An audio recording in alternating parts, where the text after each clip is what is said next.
Life's not fair, is it? In Lion King, Scar is an evil villain who kills his own brother, Mufasa, to usurp the throne to Pridelands. He is characterized as an intelligent, crafty and devious character. But there is one major instance where Scar does not make a very intelligent decision, which is to leave Simba alive even when he has the chance to finish him off. Run away, Simba. Run. Run away and never return. Kill him. So why does this self-proclaimed brains of the family not kill Simba despite having the perfect opportunity?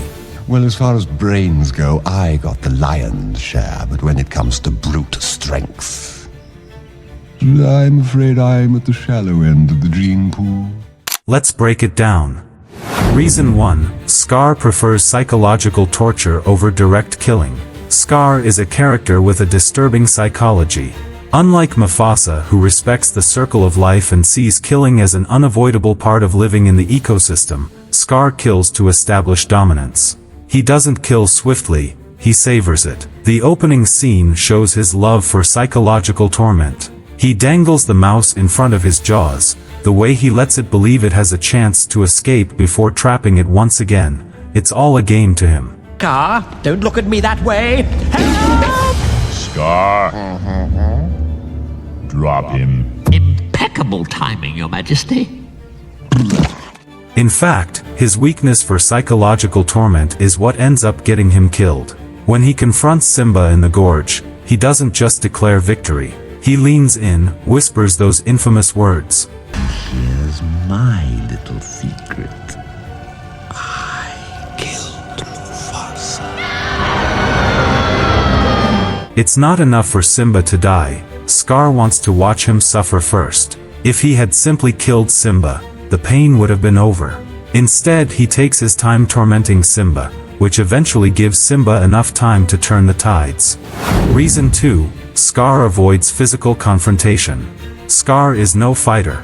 He admits it himself. But when it comes to brute strength, I'm afraid I'm at the shallow end of the gene pool. Even in his final battle with Simba, he's easily overpowered. He lacks the raw strength of Mufasa or Simba, and he knows it. That's why he always relies on deception, manipulation, and, when necessary, his hyena enforcers. Killing Simba with his own claws would have required direct confrontation, which is something he is not used to doing. Even a young cub might have struggled, leaving Scar exposed and vulnerable. Instead, he opts for a method that keeps his own paws clean, both literally and figuratively. Reason 3. Plausible deniability.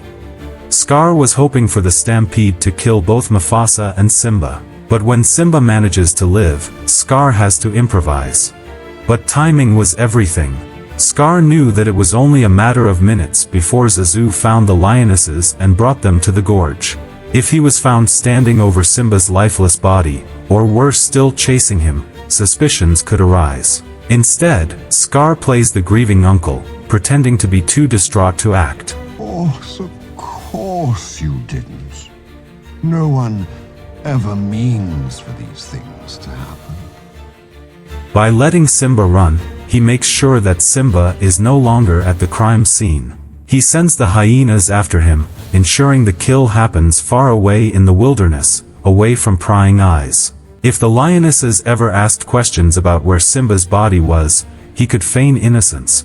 The poor cub must have run away in fear, and perished in the wilderness. For me, it is a deep, personal loss. So it is with a heavy heart that I assume the throne. Conclusion: Scar's greatest mistake. But this strategy, clever as it may seem, turns out to be Scar's fatal mistake. By letting Simba go, he leaves behind a loose end, one that returns years later to reclaim his throne. Scar's need to toy with his victims, his aversion to direct violence, and his inability to plan for contingency all contribute to his downfall. In fanfiction Missing Pieces by Audrey Cosmos, we see a version of Scar's childhood. He grows up as a royal prince with parents Ahadi and Yuru. He appears to be deeply attached to his older brother and crown prince, Mufasa. But not everyone in the Pride treats Scar with kindness. The seeds of cruelty were planted in Scar's childhood. So did Scar become the lion he did because of his ill treatment as a cub, or was it something else? Read the full fanfiction on Fanon.co, the home of the best fanfiction.